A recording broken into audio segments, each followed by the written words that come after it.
고린도전서 3장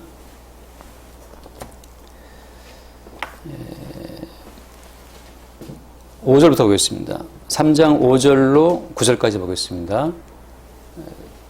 고린도전서 3장 5절로 9절까지 봅니다. 그런즉 아볼로는 무엇이며 바울은 무엇이냐? 그들은 주께서 각각 주신 대로 너희로 하여금 믿게 한 사역자들이니라. 나는 심었고 아볼로는 물을 주었으되 오직 하나님께서 자라나게 하셨나니 그런즉 심는 이나 물지른 이는 아무것도 아니로되 오직 자라게 하시는 이는 하나님뿐이니라. 심는 이와 물주는 이가 한 가지이나 각각 자기가 일한 대로 자기의 상을 받으리라. 우리는 하나님의 동역자들이요 너희는 하나님의 밭이요 하나님의 집이니라. 아멘. 여기까지 보겠습니다.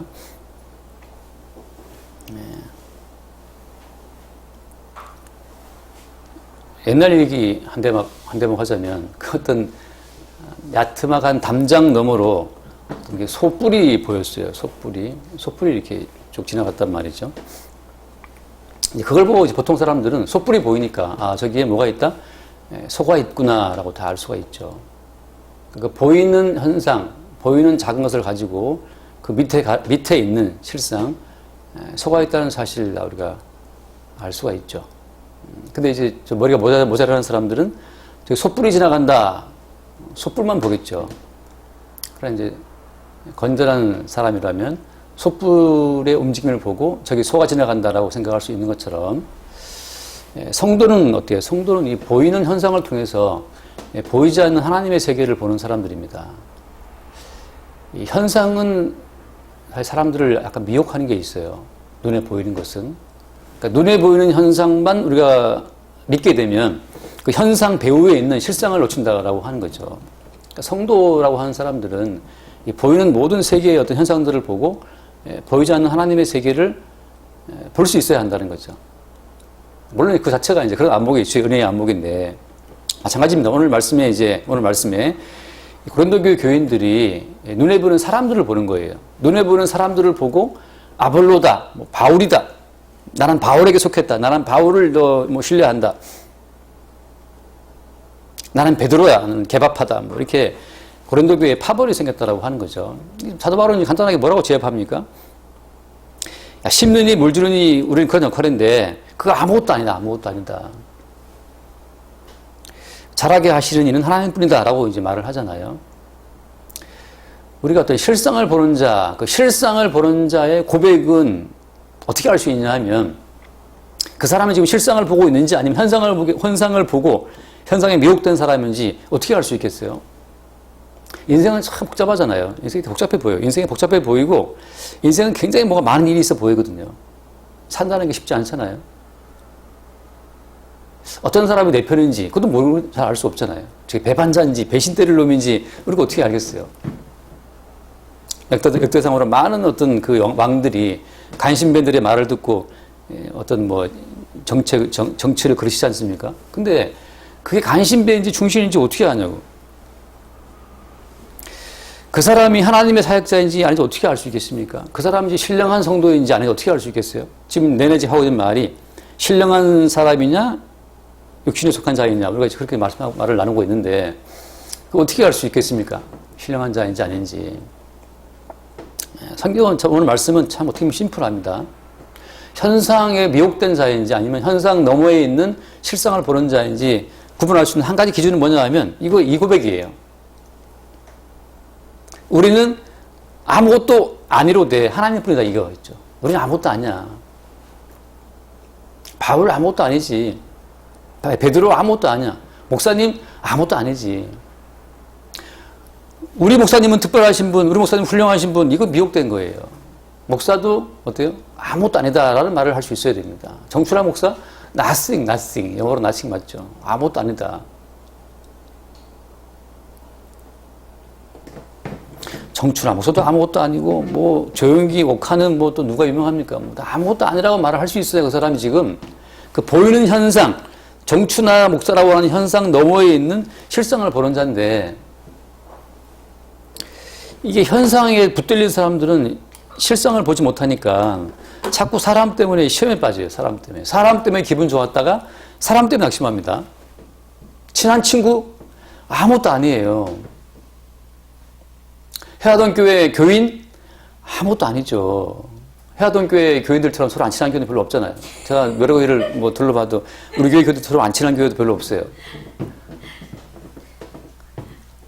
한편으로 이게 제가 참 감사한 거예요. 한편으로 감사한 제목이 우리 교회 교인들 서로 안 친하다. 이게 참 감사한데 그나마 친한 교인도 어느 순간 보면 좀 별로 안 친해져 있어. 그것도 참 신기한 노릇인데 한편으로는 감사합니다. 왜냐하면 이게 인간의 정으로 끈끈이 뭉친 집단이 많아요. 그 사람 집단이거든요. 바울도 아무것도 아니고 베드로도 아무것도 아니고 정철왕소도 아무것도 아닌 거예요. 돌아서면 남입니다. 해하도 교회 교인들 아무것도 아니에요. 그 아무것도 아니라는 것을 어떻게 본다? 실상이신 예수 그리스도의 관점에서 볼 때 아무것도 아닌 게 드러나는 그 집단이 신령한 집단이고 그 사람이 신령한 사람이에요. 나한테 도움 안 주니까 아무것도 아니야. 그런 차원이 아니고 저 사람을 나에게 붙여주신 분이 누구예요? 그 주님이다라는 것을 알 때, 저 목사를 만나게 하신 분이 주님이구나라는 걸 알 때, 저 형제를 만나게 하신 분이 주님이시라는 걸 알 때, 그때 우리 실상 되시는 주님을 주목하는 그 관점에서 나머지 모든 만남은 하나의 현상. 현상이라는 것은 뭐 제가 볼 때 현상이라는 설명은 제일 좋은 게 안개라든지 아지랭이 같은 거, 아지랭이. 봄날에 아지랑이 막 피어오르잖아요. 뭔가 막 있는 것 같아요. 막 아롱아롱 피어오를 때. 가보면 아무것도 없어요. 제 중학교 때. 근데 여러분 생각해 보세요. 그 아무것도 아닌 것 같은 그 안개가 정말 대형 사고의 원인이 됩니다. 대형 사고의 원인이 돼요. 서해안 고속도로 달려갈 때, 서해안 고속도로 그 바닷가로 가잖아요. 안개 자욱한 날 거기 뭐 40 몇 중 막 차 부딪힌다고, 수도사강하고. 안개 때문에 앞이 안 보이니까. 아무것도 아닌 안개지만 현상이 자욱할 때, 현상에 매일 때는 앞차 들이받는 겁니다. 그런데 해가 뜨고 바람 불면 안개는 싹 사라져 버려요. 정말 신기하죠. 제 중학교 때도 저는 천원에서 나왔으니까 중학교 때 모든 학년이 딱 2개 반씩밖에 없었는데 전 학년 6개 학급 중학교 때. 근데 그 중학교 바로 뒤에 큰 골짜기가 있었어요. 골짜기에 들어가면 아침에 등교하고 골짜기에 들어가면 그렇게 안개가 자욱해서 도대체 골짜기 아무것도 안 보이는데 때로는 약간 공포를 느껴요. 너무 자욱하게 골짜기 안개가 있으니까.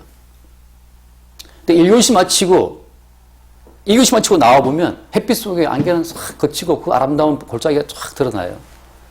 정말 신비롭죠. 아무것도 아닌 현상. 다시 말하면 저 사람이 내 앞에서 웃고 있다? 아무것도 아닌 거예요. 현상인 거예요. 저 사람으로 하여금 나에게 웃음을 보내주시는 실상 되신 주님을 놓치게 되면 우리 현상에 매입니다. 현상에 매여서 그 사람이 내게 웃음을 줄 때는 막 좋아라 했다가 그 사람이 나를 모른 채 할 때에는 미운 거죠. 모르는 채 하는 당신. 그 노래 알죠? 명곡이잖아요. 미워 사랑한다 말할까 이 노래 있어요.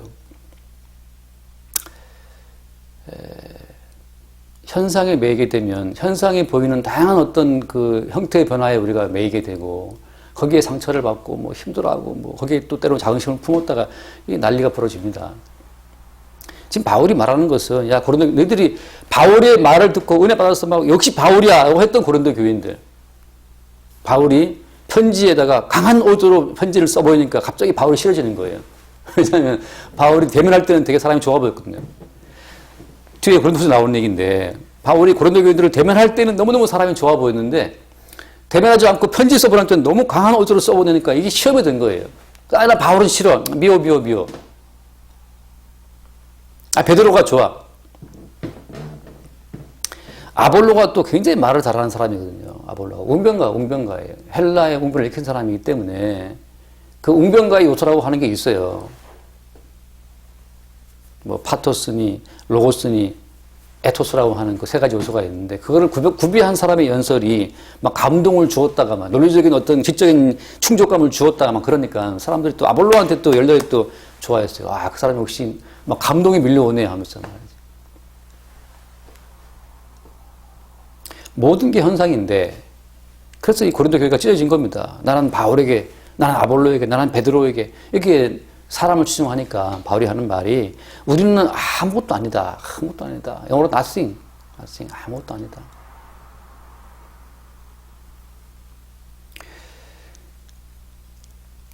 뭐라고 하냐면 나는 심었고 아볼로는 물을 주었으되 오직 하나님께서 뭐라고 했습니까? 6절에 자라나게 하셨나니.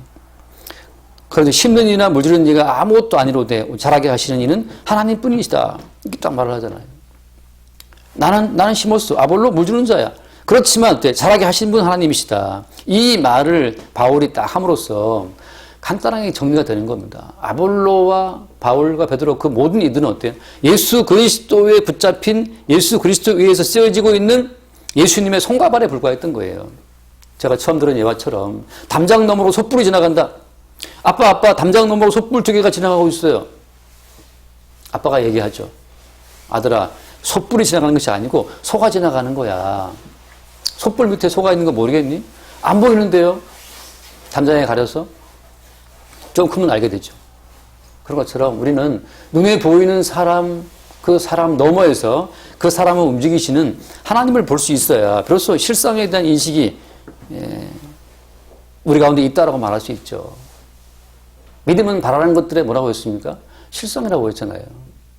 보지 못하는 것들의 증거라고 하잖아요. 믿음이 있다고 하는 것은 현상 너머에 있는 실상이 되신 주를 바라본다는 얘기예요. 다시 말하면 그 사람이 나를 서운케 했다. 주님께서 서운케 하게 하신 겁니다. 그러면 서운케 하신 주를 바라봐야죠. 그 사람이 나를 기쁘게 했다. 그 사람을 통해서 기쁨을 주신 주를 바라봐야죠. 그렇지 않습니까? 제가 최근 밴드에 올린 것처럼 어떤 분들은 감사헌금을 보내고 말했죠. 이렇게 해서 조금 교회 헌금이 좀 채워졌어요. 그분들에게 감사 인사를 제가 보낼 때, 권사님 감사합니다 하고 감사 답장을, 제가 항상 감사 보낼 때마다 염두에 두는 것은 그분을 통해서 헌금을 하게 하신 그 주님에 대한 그 초점을 놓치지 않도록 저나 그분이나 신경을 좀 쓰게 되죠. 마찬가지입니다. 목사님도 아무것도 아니고, 교회도 아무것도 아니에요. 교인들도 아무것도 아니에요. 저도 어떤 성도들하고 이제 말씀 공부 끝나고 이제 서로 헤어질 때 너무너무 말씀 공부 좋았다고 칩시다. 좋았다고 쳐도 돌아설 때 어때요? 다음 주에 또다시 저 사람을 주님이 만나게 아니하시면 그걸 끝인 거예요. 성도의 삶은 내일이 없어요. 성도의 삶은 딱 하루치입니다. 하루치. 성도의 삶이 하루치라고 하는 그것을 알 때 그 성도가 어때요? 주님에 의해서 지금 기르심 받고 있는 성도의 모습이에요. 하나님이 잘하게 하신다. 하나님이 잘하게 하신다. 잘한다는 그 증거는 뭡니까? 잘한다는 증거는? 잘한다고 하는 증거는 담장 너머로 지나가는 솥불 2개를 보고 솥불 지나간다라고 말했던 어린 아이가 이제 아빠 저기 소가 지나가요. 현상을 보고 실상을 말할 수 있는 자가 성숙한 자가 되는 것처럼 잘한다라고 하는 것은 현상 속에 숨어 일하시는 그 주를 볼 수 있을 때 그 사람이 잘한 사람이죠. 따라서 오늘의 만남, 오늘 만나 성경 공부를 했다? 너무너무 좋았다? 이건 주님이 하신 건데 우리가 으쌰으쌰 뭉쳐봅시다. 잘해봅시다. 좋은 교회 세워봅시다. 이건 인간들의 어떤 결사, 단체죠. 주께서 모이게 하시면 모이는 거고 주께서 안 모이게 하시면 모일 수가 없는 겁니다. 항상 어때요? 말씀 공부하고 헤어질 때에도 다음 주에 만나게 하시면 만나는 거고 다음 주에 만나게 하시면 못 만나는 거다. 그렇게 다시 또 주를 바라봅니다. 너무너무 좋은 모임이었다 하더라도 또 너무너무 만나면 개떡 같았어요. 그래도 어떻습니까? 오늘의 만남은 개떡 같지만 또 주께서 이것도 허락하신 거고 다음에 또 찰떡처럼 만나게 하시면 또 만나는 거죠. 찰떡처럼. 우리가 어떤 현상을 이렇게 움직여 보려고 애쓰는 자체가 그게 사실 육신적인 것들이에요. 육신적인 거. 광야를 지날 때 주님께서는 만나를 먹이시잖아요. 그 만나라고 하는 그것이 이스라엘을 자라게 하는 양식입니다. 근데 그 하나님 양식은, 자라게 하신 양식은 특징이 있죠. 뭡니까? 만나라는 그 양식 특징은? 이스라엘이 그 양식을 먹고 자라는데 그 특징은 딱 하루치, 일일치. 데일리 브레드. 하루치 양식이죠. 내일 게 없어요. 내일 끝나 썩어버립니다. 우리가 누구를 만났을 때, 무슨 일을 할 때, 내일까지 생각해버리면 그거 다 썩어버려요. 오늘 주신 기쁨을 함께 누리는 거고 오늘 주신 괴로움을 오늘 맛보는 겁니다. 한날 괴로움을 그대로 족한 거거든요. 이 괴로움, 주신 괴로움, 그날 그냥 괴로움의 빵을 씹는 거고 내일 일은 또 내일 염려하는 거죠. 내일 일 자체를 주께서 우리한테 뭐 걱정, 근심할 그런 권리를 주신 적이 없어요. 왜? 주님께서는 하루치 양식을 주심으로 말미암아서 너의 생명은 오늘 하루살이 딱 끊어버리는 거죠. 내일 주어지면 어때요? 내일은 또 어때요? 내일은 또 살아계신 주님이 내일을 새롭게 주시는 거고 그 순간순간 이어지는 거죠.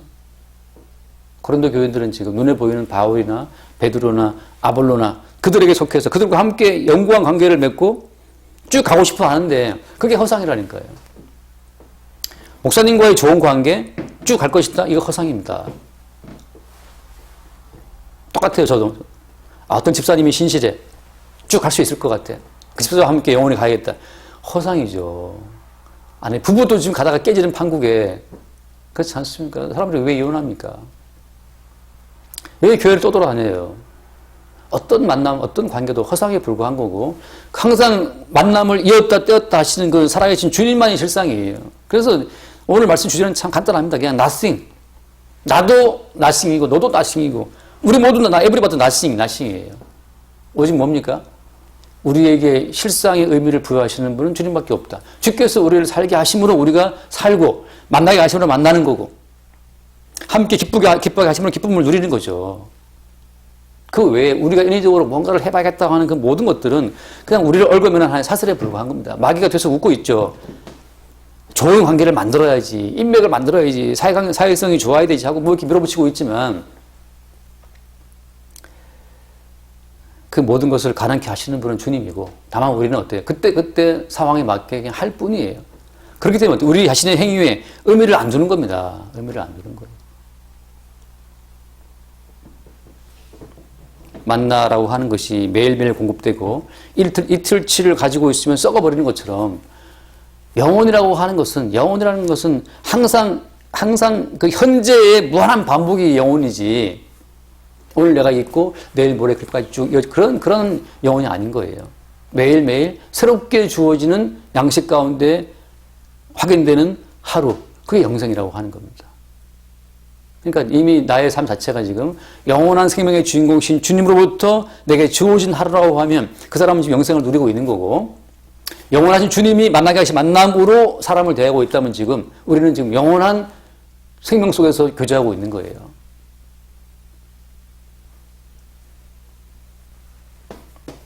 그래서 오늘 말씀 가운데 여기 8절 말씀 보면 심는 이와 물 주는 이가 한 가지이나 각각 자기가 일하는 대로 자기의 상을 받으리라라고 했지 않습니까?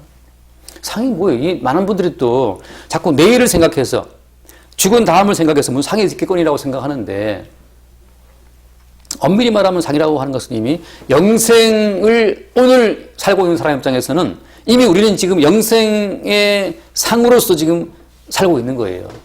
다시 말하면 오늘 하루의 삶이 상 자체가 되는 거죠. 저에게는 예배하는 순간이 상이 되는 겁니다. 어떨 때? 내게 주는 하루가 영원한 생명의 선물로 이 하루를 인식한다면 내가 만들어가는 하루가 아니고 주님이 내게 허락하신 하루라고 내가 알고 있다면 그럼 오늘 이 하루 가운데서 내가 식사를 하고 누구를 만나고 산책을 하고 이 모든 것이 다 이게 우리의 상이 되는 거예요. 우리 상. 예수 그리스도의 십자가의 은총으로 살고 있는 이 삶 자체가 이게 상이에요. 상. 아이들이랑 같이 식사를 하고 말이죠. 산책을 하고 쇼핑을 하고 말이죠. 강아지 산책을 시켜주고 말이죠. 이 모든 게 다 상이에요. 모든 영생의 주인공이신 주님으로부터 주어지는 하루라고 내가 알고 모든 걸 살아간다면 전체 하루가 다 상이라니까 상. 달리 무슨 상을 바랄 것이 없어요. 그러나 내가 만들어가는 인생을 생각했기 때문에 인생이 고달퍼지는 겁니다. 내가 계획하고 내가 만들어가는 인생인데 왜 이렇게 내 인생이 이렇게 미흡하지? 자꾸 우리가 내일을 미리 계획하기 때문에 내가 상상한 내일이 주어지지 않을 때 우리는 불평하는 거죠. 그래서 이스라엘이 항상 이스라엘은 과거의 자기 자아에 비추어서 오늘을 봤기 때문에 늘 광야 생활에 불행했던 겁니다. 영생의 원천으로부터 주어진 하루라고 내 하루를 보지 않고 과거에 있었던 과거의 나에 비추어서 오늘을 바라보니까 너무 오늘에다가 초라한 거예요. 애굽에 살 때는 수박을 먹고 뭐 부추를 먹고 뭐 정력이 좋았고 그러는데 오늘 만나 먹다 보니까 너무 만나 맛다라도 없고 뭐 지겹다는 거죠. 과거라고 하는 것, 그 허상의 나를 잡고 있기 때문에 과거라고 하는 것 자욱한 안개 속에 잡혀 있을 때에는 오늘이 괴로운 거예요. 오늘이. 어떤 분한테 그 노래를, 저도 뭐 그 노래를 좋아하긴 하지만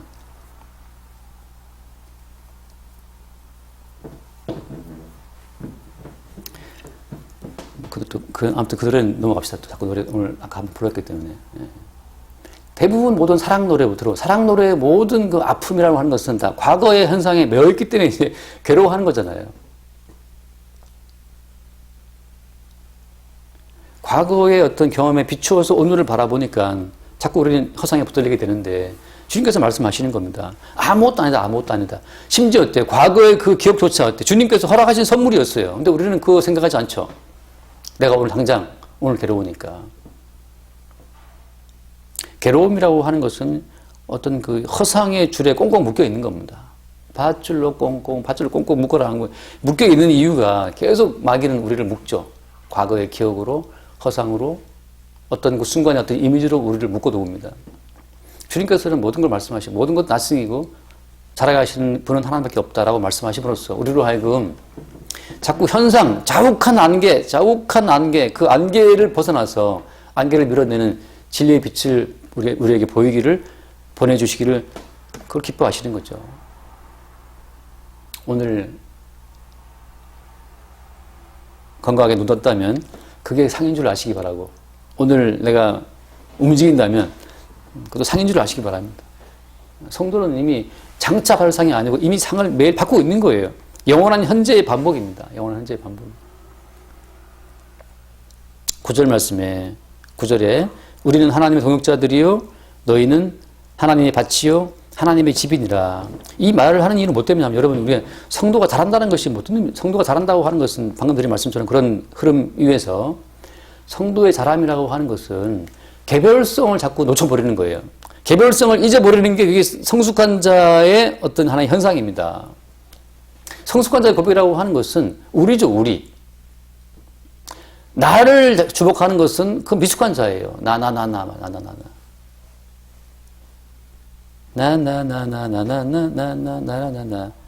이것도 뭔 노래지? 아무튼 그런 노래가 있는데 나나밖에 없어요.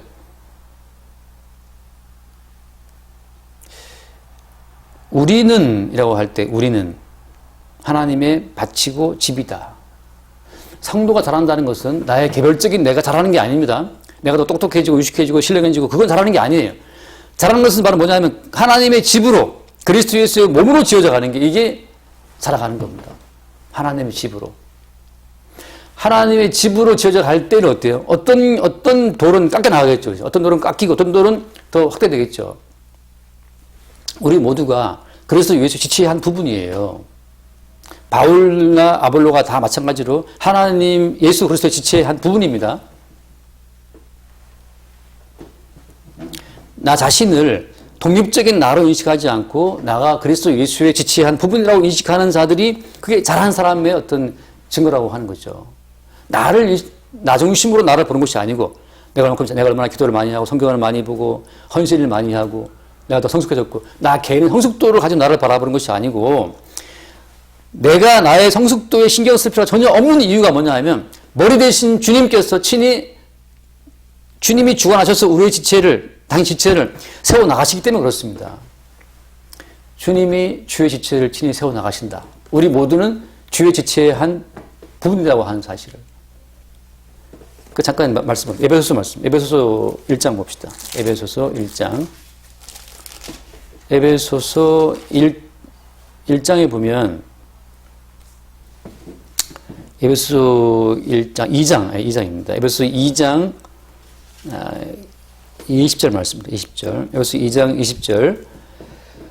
2장 20절. 너희는 사도들과 선지자들의 터 위에 세우심을 입은 자라 그리스도 예수께서 친히 모퉁이 돌이 되셨느니라.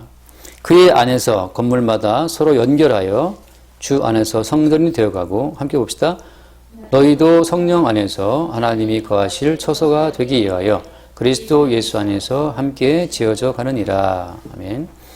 그리스도 예수 안에서 함께 지어져 가는 지체의 한 부분으로 자기를 볼 수 있는 자들이 이게 신령한 자예요. 가끔 좀 생각합니다.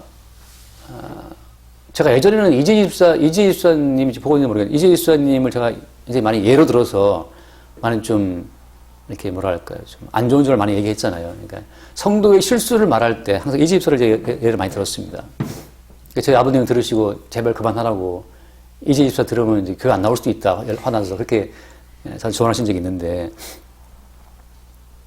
성경을 보면 아브라함이 자기 부인 배신한 거, 다윗이 자기 부하의 부인과 간통이 아니죠. 그거 뭐 왕의 권력으로 했기 때문에 그거하고 부하를 죽인 거며, 베드로가 뭐 장담했다가 예수님을 세운 부인한 거며, 수없이 많은 어떤 부끄러움들을 노출을 시켜요. 그 순간 정말 모멸감, 견딜 수 없는, 베드로가 3번 예수를 부인한다고 하는 것은 베드로 자존심상 견딜 수 없는 어떤 수치스러운 상황이지만 주님은 굳이 그걸 밀어붙입니다. 개별적인 성숙이라고 하는 것은 아무 의미가 없어요. 우리의 개별성이 매일매일 깨져나가면서 예수 그리스도의 지체로서 예수님을 증거하는 수단으로 동원될 때, 예수님을 증거하는 수단으로 동원되는 그 자체가 그게 은혜인 거예요.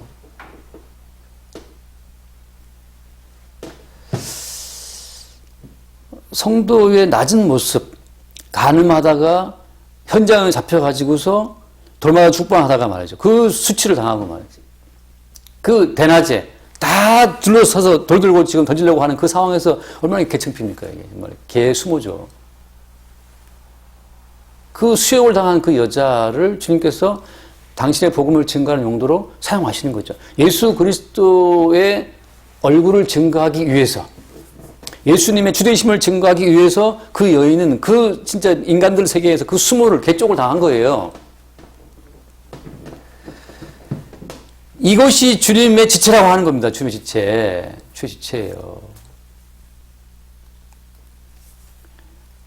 이 손가락은, 오늘 또 이 손가락은 제 눈곱을 뗐습니다. 제 머리를 감겼어요, 이 손이.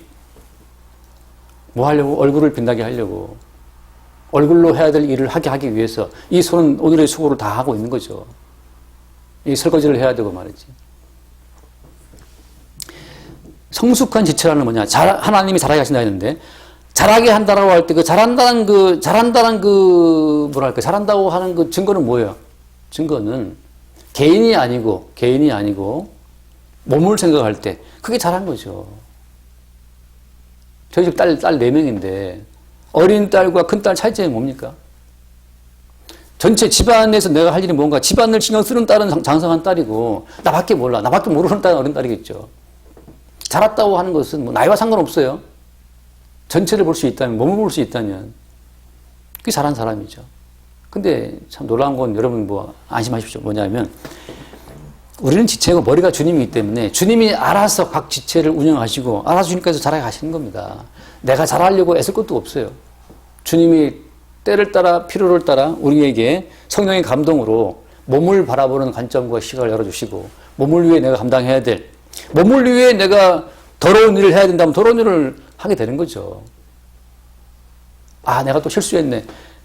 자기 실수한 머리를 쳐박지 말고 실수하게 하심으로써 몸 전체에 뭔가 메시지를 주려고 하시는 주의 뜻을 주목할 때 그게 성숙한 사람이에요.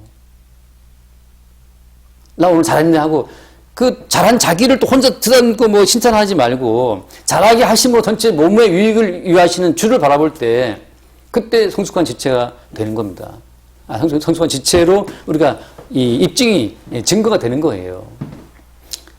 10년이도 아무것도 아니고 무지무도 아무것도 아니다 말이지. 잘하게 하시는 분은 주님뿐이다. 내가 뭘 했지만 내가 한 건 아무것도 아니야. 주님께서 하게 하신 것이다 라고 할 때 그 자가 성숙한 자. 오늘 말씀 가운데 사도 바울이 성숙한 자예요. 건도 교인들아, 너 왜 자꾸 사람한테 뭐 팬클럽 운영하냐? 왜 사람한테 매이냐 말이죠. 이랬다가 또 바울이 편지로 세게 막 그냥 책망을 글 써내면 또 차가움을 느껴서 어쩌가라, 이렇게 바로 차가운 사람이었나? 저도 뭐 그럴 때 있다 그래요. 저도 뭐 대면할 때 좀 저도 부드럽습니까? 그렇지만 때로 카톡이랑 날릴 때는 좀 차갑게 할 때도 있잖아요. 저를 모르는데 누가 저를 알겠습니까? 내가 나를 모르는데 누가 나를 알겠어요? 그냥 우리 모두는 나도 나를 모르고 다 피자 아무도 몰라요. 모르는데 모르신 주님이 지체로서 우리 모두를 그냥 사용하시는 거예요. 만나게 하시니 만나는 거고 헤어지게 하시니 헤어지는 겁니다. 그러나 개인적인 소망은 늘 만나고 싶고 함께 하고 싶죠. 개인적인 소망은. 어떤 사람은 어떻게 하면 헤어질까 싶기도 하겠지. 진짜 어떻게 하면 잘 헤어지나. 이런 사람도 살다 만날 수 있어요. 그것도 주께서 엮어주시면 또 엮이는 겁니다. 뭐 어떤 이혼한 부부 얘기 들어보니까 어떻게 이걸 잘 헤어지나 때문에 연구를 많이 한다 그래요. 그런 겁니다. 잘 만나려고 애쓰는 그런 어떤 케이스도 있고 잘 헤어지려고 애쓰는 케이스도 있는 거예요. 그러나 우리는 뭘 바라보는 겁니까? 그거 아무것도 아니냐. 아무것도 아니고 만나게 하시는 분도 주님이고 이제 그만 주님이시죠. 그렇게 리브가는 둘째 아들 야곱을 사랑했지만 사랑해서 그 둘째 아들 야곱 같이 오래 있고 싶어서 그 희생쇼를 하고 거짓말로 그 남편을 속였지만 결국은 둘째 아들 야곱이 집을 떠나버리잖아요. 떠나서 20년 넘게 떠돌이 생활을 한다고요. 함께 있고 싶었으나 안 되는 거죠. 얼마나 야곱이 요셉을 사랑했어요. 채색옷을 지어 입히고. 근데 주님 허락하시니까 형들한테 팔려갖고 애굽에 가갖고 죽은 줄 알잖아요. 그렇게 사랑하나 함께 있지 못하게 하시는 것도 주님이고 그렇게 미워 죽어서 저 빨리 어떻게 하나 그런데도 또 붙어 있는 것도 또 주님 허락하시는 거고 그렇게 야곱은 라헬을 사랑했으나 애가 안 태어나고 그렇게 레아는 별로 안 좋아했는데 불구하고 자꾸 애는 태어나고 이거 뭐 어쩌란 말이냐 어쩌란 말 그런 노래 있잖아요. 어쩌겠어요. 실상 대신 주를 바라보는 거죠. 가난하고 싶은데 주님이 돈 주시면 갑자기 돈이 왜 이렇게 들어오지? 뭐 부자 되는 거고. 부자가 되고 싶은데 안 주시면 가난병이 되는 겁니다. 그 현상, 부자냐 가난하냐, 아들이 많냐 적냐, 주변에 사람이 많냐 그런 현상에 매이지 말고 그 현상 속에 실체가 되신 주를 바라볼 때 그게 바로 믿음이에요. 믿음. 그게 자라가는 겁니다. 자라간다 말씀 마치겠습니다. 이게 자라간다는 것 때문에 하나님한테 말씀드릴게요. 베드로후서 말씀 봐요. 베드로후서 그 13장 베드로후서 3장 거기 끝에 부분 보면 3장 18절 맨 마지막 절입니다. 후서 3장 18절 함께 봅시다. 오직 우리 주 곧 구주 예수 그리스도의 은혜와 그를 아는 지식에서 자라가라. 영광이 이제와 영원한 날까지 그에게 있을지어다. 아멘. 자라간다라고 할 때 지금 특정해서 지금 베드로가 자라가야 될 분야를 콕 찍어주는 겁니다. 우리 주 예수 그리스도, 구주 예수 그리스도와 그리스도의 은혜와 그를 아는 지식에 자라간다. 예수 그리스도의 은혜를 계속스럽게 알아가는 것, 예수가 어떤 분인지를 계속 알아가는 것, 그게 자라가는 거예요. 내가 아니고, 이분, 이래서 예수님이 십자가에 죽으신 것이구나. 이래서 예수님의 은혜로 살아가는 것이구나. 이게 바로 주의 은혜구나. 계속해서 보이지 않는 주님을 알아가는 것. 그러니까 보이는 현상을 통해서 보이지 않는 주를 바라보게 되는 그 순간순간들이 자라가는 거예요. 보이는 현상, 사람들의 움직임, 사람들의 반응, 물질의 움직임, 돈이 들어오고 나가고, 나라의 코로나가 어떻고, 현상을 통해서 보이지 않는 주를 바라볼 수 있을 때, 그게 성숙한, 자라가는 성도의 현상이라고 하는 거죠. 문재인 대통령이 어떻고, 코로나가 어떻고, 트럼프가 어떻고, 온 세계가 복잡하지만, 결국은 어떻습니까? 온 세계를 주관하시는 분은 주님이시고, 주님께서 통치하고 있는 거죠. 그 주의 통치하심을 매 순간 새롭게 볼 수 있는 은혜가 있게 되기를 바랍니다. 거의 다 했죠? 기도합시다. 존귀하신 주님 감사합니다. 오직 자라게 하시는 주님만 유일한 실상임을 알게 하시고 나머지 우리 모두는 주의 지체의 한 부분이요. 독립적인 인격성을 주장할 수 없다는 그 사실을 늘 발견하게 하시고 그 사실이 우리에게 위로가 되고 힘이 되고 자유가 될 수 있도록 인도하여 주옵소서. 우리 주 예수 이름으로 기도드립니다. 아멘.